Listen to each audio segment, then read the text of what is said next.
Doctor Shri वर्मास। हमको हमारे पूर्वजों ने काम दिया है, समाज के नाते हम, देश के नाते हम, दुनिया के सबसे प्राचीन इसलिए बड़े भाई है।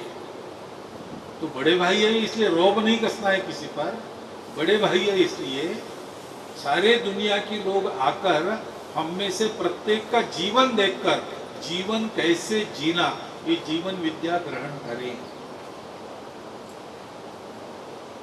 तो हमारा जीवन ऐसा होना चाहिए, त्यागमय जीवन होना चाहिए, भोगमय नहीं होना चाहिए, सर्वोपकारी जीवन होना चाहिए, स्वार्थ का जीवन नहीं होना चाहिए, समरस जीवन होना चाहिए, भेद दृष्टि वाला जीवन नहीं होना चाहिए, तेजस्वी जीवन होना चाहिए, निस्सत्व जीवन नहीं होना चाहिए, शक्ति संपन्न जीवन होना चाहिए। दुर्बल कुछ भी नहीं कर सकते। सारे सत्य को शक्ति चाहिए। सत्य जानते हैं तो करुणा चाहिए, सत्य जानते हैं तो जीवन शुचितापूर्ण होना चाहिए, सत्य जानते हैं तो तपश्चर्या जीवन में चाहिए। वैसे इन सबकी कीमत दुनिया तब करती है जब उनको शक्ति दिखती है। दुनिया का एक स्वभाव है, जब बदलेगा बदलेगा, लेकिन दुनिया बात को नहीं देखती, बात के पीछे की ताकत को देखती। बात हमको वही करनी है, प्रेम की, शांति की, अहिंसा की, सत्य की, आदि आदि। परंतु जब तक दुनिया ये नहीं देखती कि ये केवल बात नहीं करते, उनके पास ये सब करवाने की ताकत है, तब तक दुनिया सुनेगी भी नहीं।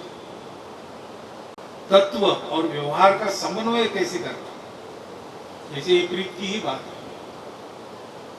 तो सबके प्रति अपनी प्रीति है। तो फिलहाल जो पाकिस्तान है उसके प्रति क्या है भाई?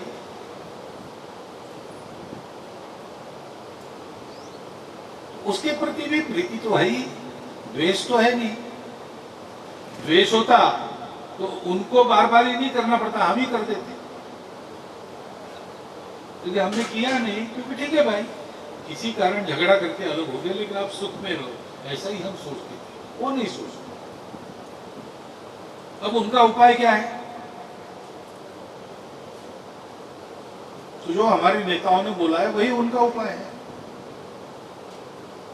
सबने समझाया, मंदोदरी ने समझाया, कुंभकर्ण ने भी मरने के पहले समझाया। रावण नहीं समझता था ऐसा नहीं, वो समझता था कि प्रत्यक्ष महाविष्णु के अवतार है, जो मैंने किया वो गलत किया है, लेकिन अड़ बैठा, मैं नहीं सुधरूंगा। तो ध्यान में बात आ गई कि भाई इसका शरीर मन बुद्धि इतने विकृत हो गए हैं कि इसको अगर ठीक होना है तो इसके शरीर मन बुद्धि को बदलना पड़ेगा, बिना उसके ये ठीक नहीं होगा। तो उस बदल की व्यवस्था श्री राम जी ने कर दी। उसके प्राण, उसका जीव शरीर उसके स्थूल शरीर से निकाल दिया, यानी उसका वध किया। रावण के कल्याण का यही उपाय था। श्री राम ने रावण का वध करके उसका अकल्याण नहीं किया, उसका कल्याण किया।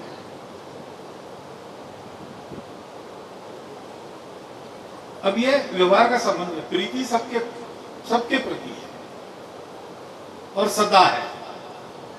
उस प्रीति के चलते ही किसका हित किसमें है वो हम जानते हैं, और जिसका जैसा हित है वैसा उसका उपचार करते हैं। हित की ही बात